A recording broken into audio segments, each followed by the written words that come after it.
Hello everyone, welcome to physics club. Friends, current electricity के lecture number 3 में आज हम लोग डिस्कस करने वाले हैं बहुत इंपॉर्टेंट टॉपिक जो है concept of thermal velocity and the concept of drift velocity. तो इससे पहले लेक्चर नंबर 2 में हम लोगों ने डिस्कस किए थे some important questions based on electric current जो कि वेरियस बोर्ड्स में पूछे जाते हैं। जैसे कि सीबीएसई बोर्ड की अगर मैं बात करूं तो वहां पर वो 1 मार्क क्वेश्चन में ऑब्जेक्टिव में पूछा जाता है, और अगर मैं आईसीएसई बोर्ड या एएमयू बोर्ड की या फिर यूपी बोर्ड की बात करूँ तो वहाँ पर ये क्वेश्चन जो है जो हमने डिस्कस किए हैं लेक्चर नंबर 2 में, वो क्वेश्चंस आपके पूछे जाते हैं सिंपली 1 और 2 मार्क्स में एज सब्जेक्टिव क्वेश्चंस। ठीक है, ओके। तो स्टार्ट करते हैं अपने लेक्चर नंबर 3 को। लेक्चर नंबर 3 में सबसे पहले हमारा टॉपिक रहेगा कॉन्सेप्ट ऑफ थर्मल वेलोसिटी। अब इस कॉन्सेप्ट को देखने के लिए भाई, समझने के लिए बारीकी से सपोज करते हैं मेरे पास ये मेटल का वायर है, ओके, और ये मेटल का वायर हमारा कहाँ पे रखा हुआ है? रूम टेम्परेचर पे। रूम टेम्परेचर मतलब 27 डिग्री सेल्सियस। तो सपोज करिए यहाँ पर ये रूम टेम्परेचर 27 डिग्री सेल्सियस है और ये वायर यहाँ पर मौजूद है। तो क्योंकि एक मेटल के अंदर काफ़ी सारे फ्री इलेक्ट्रॉन्स होते हैं, enormous amount of free electrons एक मेटल के अंदर मौजूद होते हैं, तो ये जो फ्री इलेक्ट्रॉन्स हैं जो इसमें मेटल के अंदर हैं, वो सराउंडिंग, जो इसके वायर के आसपास जो सराउंडिंग है, उस टेम्परेचर पर मौजूद हीट जो है, अब अगर मैं बात करूं आपसे रूम टेम्परेचर की, तो रूम टेम्परेचर हो सकता है हमारे लिए और आपके लिए इतना ज़्यादा मायने ना रखता हो, इतना ज़्यादा हाई टेम्परेचर ना हो, लेकिन ज़रा सोचिए इलेक्ट्रॉन जैसे छोटे पार्टिकल के लिए जो आंखों से भी नहीं दिखता, ठीक है, जो कि माइक्रोस्कोप, आंखों से छोड़ो यार, माइक्रोस्कोप से भी नहीं दिखता वो तो, ठीक है, इलेक्ट्रॉन माइक्रोस्कोप स्पेशल चाहिए उसके लिए। तो यार इतने छोटे बारीक पार्टिकल इलेक्ट्रॉन के लिए ये रूम टेम्परेचर बहुत ज़्यादा इंपॉर्टेंस रखता है, बहुत ज़्यादा मायने रखता है। तो इस 27 डिग्री सेल्सियस पे मौजूद हीट को ये इलेक्ट्रॉन्स क्या करते हैं? ये इलेक्ट्रॉन्स उस हीट को एब्जॉर्ब करते हैं।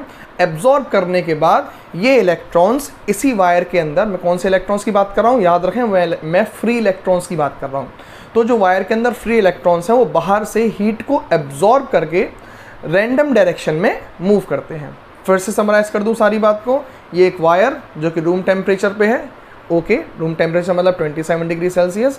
इस रूम टेम्परेचर पर मौजूद हीट को इस वायर के अंदर मौजूद फ्री इलेक्ट्रॉन्स क्या करेंगे? एब्जॉर्ब करेंगे।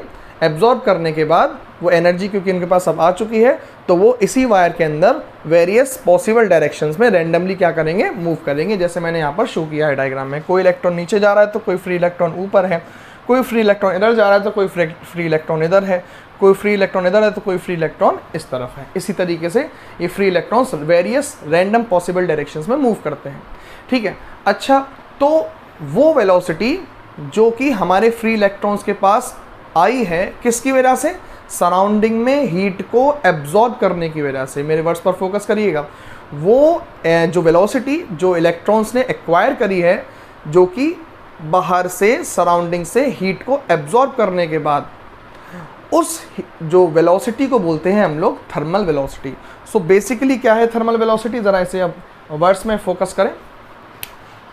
मेटेलिक कंडक्टर के अंदर large number of free electrons होते हैं। ऑब्वियसली बात है, एक मेटल है तो उसके अंदर large number of free electrons होंगे, अबाउट 10⁻28 पर मीटर क्यूब। इसका मीनिंग क्या है कि अगर सपोज करिए ये मेरे पास वायर है और ये मेरे पास वायर सपोज करें 1 मीटर का है, तो 1 मीटर ऐसे, 1 मीटर इस तरीके से ऊपर की तरफ और 1 मीटर इस तरीके से सामने की तरफ, ठीक है। तो इस तरीके से 1 मीटर 1 मीटर और 1 मीटर करके अगर हम एक क्यूब बना लें जो कि अंदर से पूरा सॉलिड है, तो उस के अंदर कितने सारे फ्री इलेक्ट्रॉन्स होंगे? 10⁻28। बहुत ज़्यादा बड़ा नंबर है ये। तो एक मेटल के अंदर बहुत सारे फ्री इलेक्ट्रॉन्स होते हैं, ठीक है। सब आगे बढ़ते हैं। जब ये मेटेलिक वायर को हम रूम टेम्परेचर पे रखते हैं, कहाँ पे रखते हैं जनाब? रूम टेम्परेचर पे रखते हैं, तो फिर जितने भी फ्री इलेक्ट्रॉन्स हैं वायर के अंदर वो एब्जॉर्ब करते हैं हीट को सराउंडिंग से, ठीक है भाई। सराउंडिंग से हीट को उन फ्री इलेक्ट्रॉन्स ने क्या किया? एब्जॉर्ब किया। उसके बाद क्या हुआ? And move randomly with very high velocity. याद रखिएगा, इलेक्ट्रॉन्स ने हीट को एब्जॉर्ब किया, एब्जॉर्ब करने के बाद रैंडमली बहुत जो जितने पॉसिबल डायरेक्शंस हो सकते हैं वो मूव करते हैं। और ऐसा नहीं कि बहुत स्लोली मूव कर रहे हैं, नहीं जनाब, बहुत हाई वेलोसिटी होती है ये। और मैं बताना चाहूँगा वो कितनी हाई वेलोसिटी है, 10⁵ मीटर पर सेकेंड। ज़रा बताइएगा ये कितना हो गया? ये हो गया लगभग 100 किलोमीटर पर सेकेंड। कितनी बड़ी बात है भाई, 100 किलोमीटर पर सेकेंड, समझ रहे हैं आप? यहाँ से 1 सेकेंड में 100 किलोमीटर दूर, ठीक है। इतनी हाई वेलोसिटी से इलेक्ट्रॉन्स मूव करते हैं वेरियस पॉसिबल डायरेक्शंस में। और वो जो वेलोसिटी इलेक्ट्रॉन्स के पास आई है कैसे आई भाई? बाहर से हीट को एब्जॉर्ब करने के बाद आई। तो उस वेलोसिटी को बोलते हैं थर्मल वेलोसिटी। थर्मल मतलब रिलेटेड टू हीट। थर्मल का मतलब क्या है? Related to heat. Okay, so आगे अगर मैं आपसे ये पूछूं कि भाई थर्मल वेलोसिटी को कैसे डिफाइन करवाएंगे अगर एग्जाम में आया, वैसे मैं बताना चाहूँगा बहुत ही रेयर है कि थर्मल वेलोसिटी को डिफाइन करवाने को आता है। इन लेक्चर्स के दौरान मैं आप लोगों को ये भी बताता रहूँगा क्या चीज़ें एग्जाम में पूछी जाती हैं कंटिन्यूसली और क्या चीज़ें रेयर हैं जो ना ही पूछी जाती हैं, लगातार पूछी नहीं गई हैं, तो वो भी मैं बताता रहूँगा। हालांकि थर्मल वेलोसिटी इतना पूछा नहीं जाता, ठीक है। हाँ, लेकिन कुछ बेसिक बातें हैं जो थर्मल वेलोसिटी से मैंने आपको यहाँ पर नोट डाल करके लिखवा दी हैं, जो पता होना चाहिए, कभी कभी ऑब्जेक्टिव में आ जाए, क्योंकि सीबीएसई इस बार ऑब्जेक्टिव पैटर्न रखता है ना अपना। तो ये कुछ बातें हैं जो हमें नोट के पॉइंट ऑफ व्यू से थर्मल वेलोसिटी से रिलेटेड पता होना चाहिए। अगर ये पता है तो ठीक है, काम चल जाएगा। चलिए, सो थर्मल वेलोसिटी क्या है? वो वेलोसिटी जो कि फ्री इलेक्ट्रॉन्स ने क्या की है? फ्री इलेक्ट्रॉन्स ने क्या की है कंडक्टर के अंदर, जिससे वो फ्री इलेक्ट्रॉन्स इस कंडक्टर के अंदर मूव कर रहे हैं अलग अलग डायरेक्शंस में, वेरियस पॉसिबल डायरेक्शन में। कैसे कैसे आई ये velocity? Bye absorbing heat from surroundings. So surrounding से हीट को एब्जॉर्ब करने के बाद ये thermal velocity in free electrons के पास आई है। अब जरा सोचिए, बाहर से हीट को एब्जॉर्ब किया तब ये वेलोसिटी आई, तो अगर बाहर हीट जितनी ज़्यादा होगी ये थर्मल वेलोसिटी भी उतनी ही ज़्यादा होगी। एक सिंपल सी बात है यार, ये थर्मल वेलोसिटी आई क्यों? तुम्हारा जवाब होगा यार कि थर्मल वेलोसिटी तब आई थी जब सराउंडिंग में इलेक्ट्रॉन्स ने हीट को एब्जॉर्ब किया था, ठीक है। तो जितना ज़्यादा हीट एब्जॉर्ब करेंगे थर्मल वेलोसिटी उतनी ही ज़्यादा होगी। अब हीट सराउंडिंग में कैसे ज़्यादा होगी यार?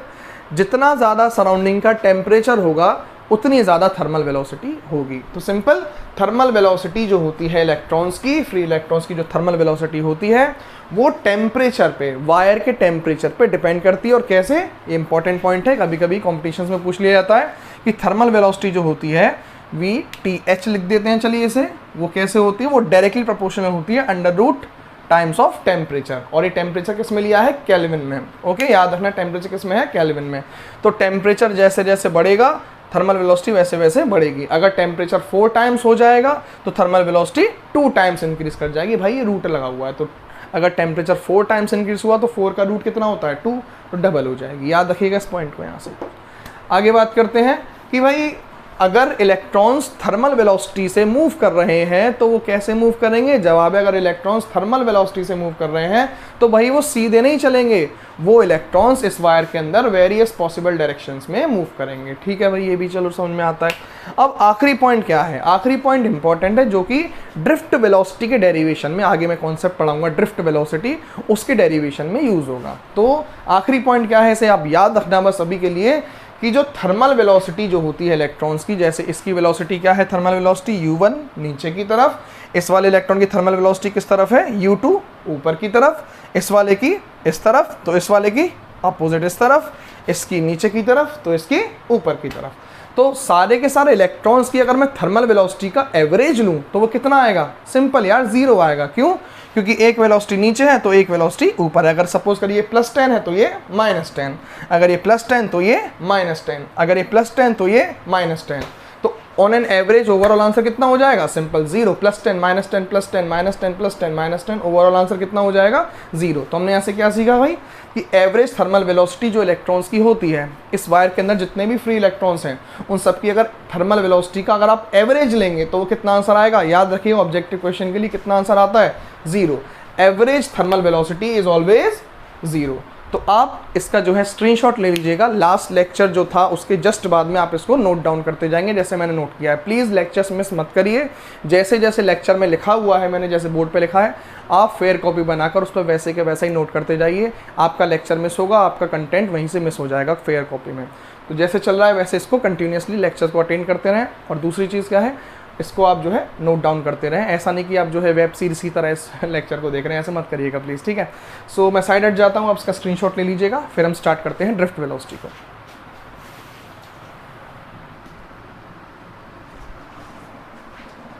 तो चलिए अपने लेक्चर को आगे बढ़ाते हैं एक नए टॉपिक के साथ, और इस टॉपिक का नाम है जनाब the concept of drift velocity. ये कॉन्सेप्ट बेहद ज़्यादा इंपॉर्टेंट है अलग अलग बोर्ड पॉइंट ऑफ व्यू से। जैसे मैं बात करूँ अपने ICSE बोर्ड की या फिर AME बोर्ड की या फिर UP बोर्ड की, तो उसमें तो इसका डेरिवेशन पूछा जाता है सिंपली 2 मार्क्स में और 3 मार्क्स में।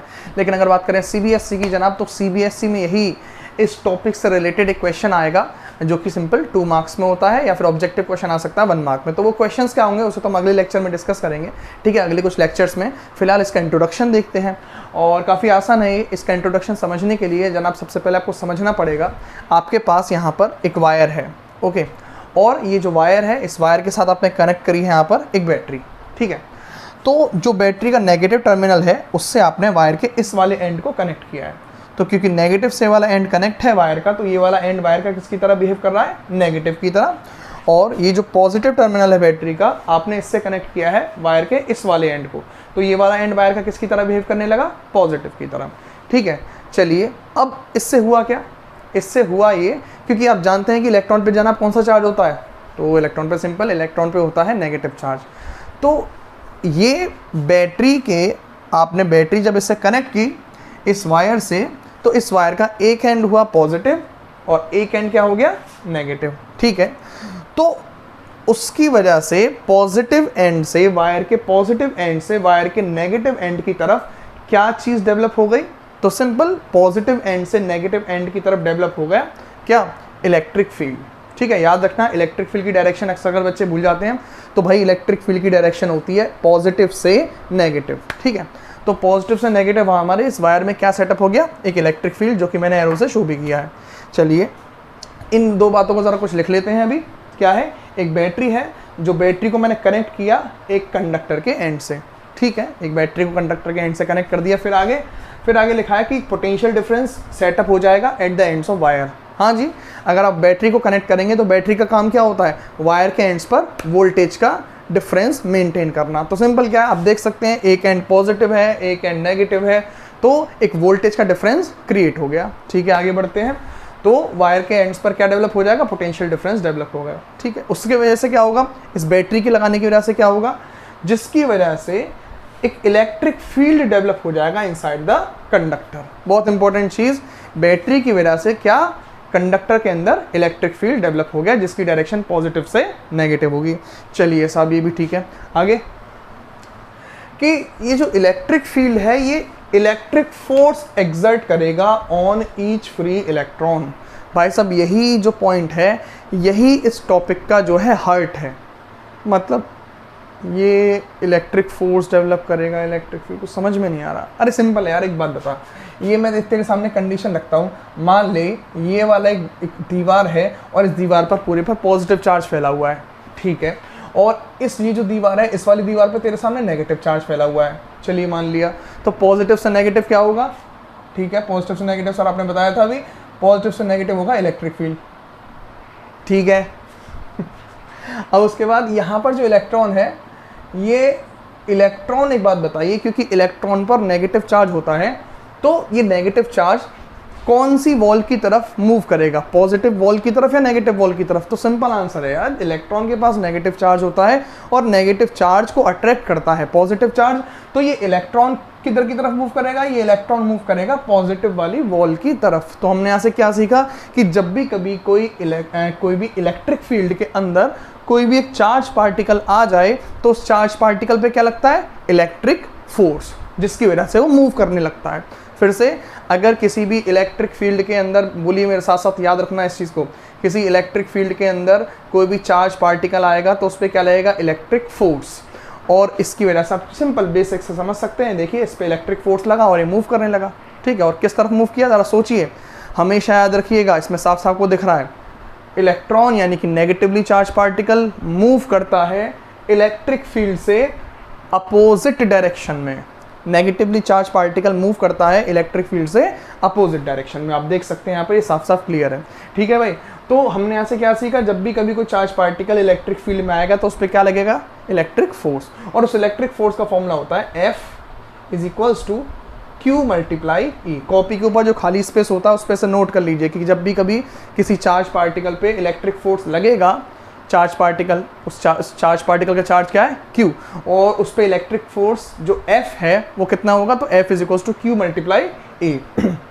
ओके, तो हमने यहाँ पे क्या देखा कि जितने भी फ्री इलेक्ट्रॉन्स थे इस वायर में, ये डायग्राम में ये जो मैंने क्या मेंशन किया है सभी हम देखेंगे आगे, तो जितने भी इस वायर के अंदर फ्री इलेक्ट्रॉन्स होंगे, वो फ्री इलेक्ट्रॉन्स किस तरफ मूव करेंगे, वो सारे के सारे फ्री इलेक्ट्रॉन्स एक फोर्स एक्सपीरियंस करेंगे। सिंपल, इलेक्ट्रिक फील्ड वायर के अंदर सेटअप हो चुका है, जिसका बर्थ किसकी वजह से हुआ? बैटरी की वजह से। तो इस इलेक्ट्रिक फील्ड की वजह से सारे के सारे चार्ज पार्टिकल्स ने क्या एक्सपीरियंस किया? Electric force. और सारे के सारे चार्ज पार्टिकल्स ने जब इलेक्ट्रिक फोर्स एक्सपीरियंस किया तो वो सारे के सारे चार्ज पार्टिकल्स किस तरफ मूव करने लगे? वो सारे के सारे चार्ज पार्टिकल्स एक फोर्स फील करने लगे और मूव करने लगे बैटरी के पॉजिटिव टर्मिनल की तरफ। धीरे धीरे वो सारे के सारे चार्ज पार्टिकल खिसकने लगे बैटरी के पॉजिटिव टर्मिनल की तरफ। खिसकने को इंग्लिश में बोलते हैं ड्रिफ्ट। ओके, और बहुत स्लोली वो खिसकने लगे। मैं आगे यहाँ पे लिखता हूँ क्या कि दिस इलेक्ट्रिक फील्ड, ये जो इलेक्ट्रिक फील्ड है उसने क्या अप्लाई किया? उसने क्या एक्सर्ट किया? उसने एक्सर्ट किया electric force on each free electron. ठीक है साहब? Okay, and hence all the free electron, जिसमें सारे, जिसकी वजह से सारे के सारे जो फ्री इलेक्ट्रॉन्स थे वो उन्होंने स्लोली, सारे के सारे फ्री इलेक्ट्रॉन ने धीरे धीरे स्टार्ट कर दिया खिसकना। मैंने यहाँ पे हिंदी में मेंशन भी किया है कि बच्चों को परेशानी होती है, ड्रिफ्ट ड्रिफ्ट करते रहते हैं, और फील तो सिर्फ इस वर्ड से आता है, खिसकना। ओके, सो खिसकना स्टार्ट कर देते हैं, ड्रिफ्ट करना स्टार्ट कर देते हैं। किस तरफ? सोचिए, किस तरफ इलेक्ट्रॉन्स मूव करेंगे? पॉजिटिव टर्मिनल की नेगेटिव टर्मिनल? सोचिए, कौन सी टर्मिनल की तरफ? हाँ जी, पॉजिटिव टर्मिनल की तरफ वो खिसकना स्टार्ट कर देते हैं स्लोली। ठीक है, towards the positive terminal of battery. ठीक है, अब विद वेरी लेस वेलोसिटी, ये इंपॉर्टेंट पॉइंट है कि भाई ड्रिफ्ट वेलोसिटी, जो इलेक्ट्रॉन खिसकते हैं वो बहुत ज़्यादा स्पीड से नहीं खिसकते, वो बहुत स्लोली खिसकते हैं। और किस तरफ खिसकते हैं? बैटरी के पॉजिटिव टर्मिनल की तरफ खिसकते हैं। तो जो इलेक्ट्रॉन्स हैं वो धीरे धीरे वेरी स्लोली खिसकना स्टार्ट कर देते हैं, ड्रिफ्ट करना स्टार्ट कर देते हैं with very less velocity. Important point, with very less velocity, जिसका की क्या वैल्यू होती है? जिसकी वैल्यू होती है कुछ मिलीमीटर्स पर सेकेंड। अब जनाब मिलीमीटर क्या होता है? तो भाई आपके पास प्लास्टिक का स्केल है, प्लास्टिक के स्केल में जो है 0 फिर 1, वो होता है 1 सेंटीमीटर। 0 से लेके 1 तक 1 सेंटीमीटर। अब उस 1 सेंटीमीटर के भी बारीक बारीक पतले पतले 10 हिस्से होते हैं, तो वो जो एक हिस्सा है छोटा वाला उसको 1 मिलीमीटर बोलते हैं। ठीक है, तो इलेक्ट्रॉन जो है हल्का सा खिसकता है, आप देख सकते हैं 2 से लेकर के 3 मिलीमीटर 1 सेकंड में खिसकता है।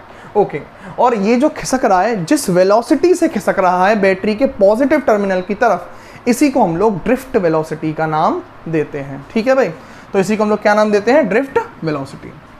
ओके, चलिए, अब ये इसकी डेफिनेशन है। इसकी डेफिनेशन को जो है एक बार अगर एग्जाम में आता है तो ये पूरा थोड़ी ना लिख के आएंगे आप, इतना सारा टाइम थोड़ी ना आपके पास। तो यार तू कितना लिख के आएगा इस एग्जाम में? तेरे सामने कितनी कंडीशन है और तू कितना लिख के आएगा? भाई 1 मार्क में या 2 मार्क में डेफिनेशन आई और आती है, पूछी जाती है, तो उसमें हम क्या लिखेंगे? सिंपल ये जो मैंने यहाँ पर लिखा है।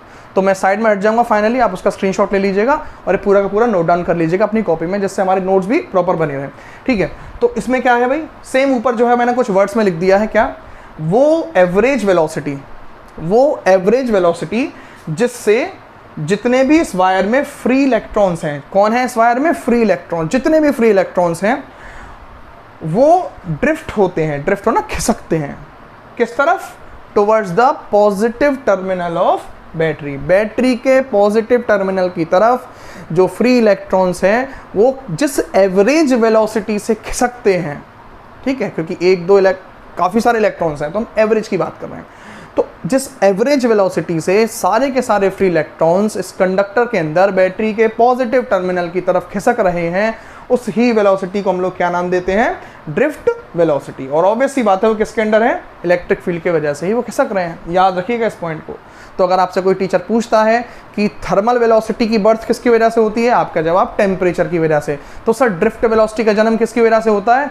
इलेक्ट्रिक फील्ड की वजह से। किसकी वजह से? इलेक्ट्रिक फील्ड की वजह से। नोट कर लीजिए कॉपी के ऊपर, पूछा जाता है कभी कभी, एग्जामिनर पूछता है कि बेटा ये बताओ ड्रिफ्ट वेलोसिटी किसकी बर्थ है, ड्रिफ्ट वेलोसिटी किसकी वजह से है, तो आपका जवाब है इलेक्ट्रिक फील्ड की वजह से। वो होता है इलेक्ट्रिक फील्ड की वजह से, फोर्स लगता है जिसकी वजह से इलेक्ट्रॉन खिसकना स्टार्ट करते हैं। तो आपका जवाब होगा सर फिर तो पॉजिटिव चार्ज बेट जो है हमारे इलेक्ट्रिक फील्ड की डायरेक्शन में खिसकेंगे, तो जवाब है हाँ, इलेक्ट्रॉन तो खिसकते हैं इलेक्ट्रिक फील्ड से अपोजिट डायरेक्शन में, जबकि प्रोटॉन या फिर अल्फा पार्टिकल जो कि पॉजिटिवली चार्ज होते हैं वो किस तरफ खिसकते हैं? इलेक्ट्रिक फील्ड की ही डायरेक्शन में। ठीक है, इस डायग्राम को देखिए, मैंने डायग्राम में क्या बताया है, और इसको टॉपिक को फिर एंड करते हैं। अगले टॉपिक में मिलेंगे आपके साथ नए नए क्वेश्चंस के साथ। ठीक है, उससे पहले डेरिवेशन भी कराएंगे, आगे लेक्चर्स में क्वेश्चंस भी होंगे। चलिए तो देखते हैं फिर। मान लीजिएगा कोई बैटरी कनेक्ट नहीं होती, मान लीजिए कोई बैटरी कनेक्ट ना होती तो कोई इलेक्ट्रिक फील्ड नहीं होता। ठीक है, तो वायर के में जो इलेक्ट्रॉन्स हैं वो कैसे मूव करते हैं, मान लीजिए जो ब्लैक वाला पोर्शन है, ये ब्लैक वाला जो मैंने मार्कर से बनाया है, इलेक्ट्रॉन्स का मोशन बनाया है सबसे पहले, तो ये क्या है, ये जिगजैग क्या है, ये इलेक्ट्रॉन्स का मोशन है जो ब्लैक से शो किया है। और कब इलेक्ट्रॉन का मोशन, जब कोई भी इलेक्ट्रिक फील्ड नहीं है। फिर से, जब कोई इलेक्ट्रिक फील्ड नहीं है तो इलेक्ट्रॉन का मोशन इस तरीके से है, ठीक है।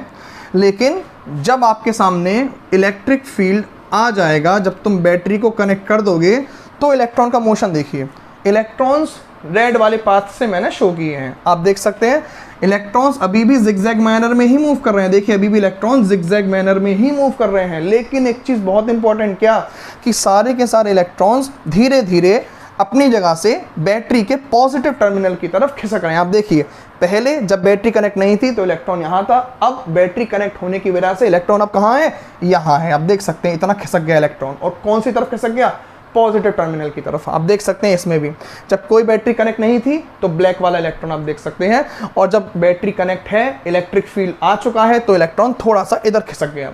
कौन से टर्मिनल की तरफ, पॉजिटिव टर्मिनल की तरफ। समझ पा रहे हैं ना आप लोग। ऐसे ही यहाँ पर आप देख सकते हैं जब कोई बैटरी कनेक्ट नहीं थी तो ब्लैक वाला इलेक्ट्रॉन से शो किया है, ब्लैक कलर के इलेक्ट्रॉन, और जब बैटरी कनेक्ट कर दी, जब इलेक्ट्रिक फील्ड आ गया, तो आप देख सकते हैं हल्का सा यहाँ खिसक गया है ये इतना ड्रिफ्ट हो गया। और कौन से टर्मिनल की तरफ, पॉजिटिव टर्मिनल की तरफ। ओके, सो आज हम लोग इस लेक्चर में इतना ही डिस्कस करेंगे, और अगले लेक्चर में हम लोग ड्रिफ्ट वेलोसिटी के डेफिनेशन के साथ डेरिवेशन के साथ आप लोग के साथ बात करेंगे, ठीक है। तो आप इसका स्क्रीनशॉट ले लीजिएगा। तब तक के लिए मिलते हैं आपसे अगले लेक्चर में। Okay, so thank you so much and have a nice day. Good bye.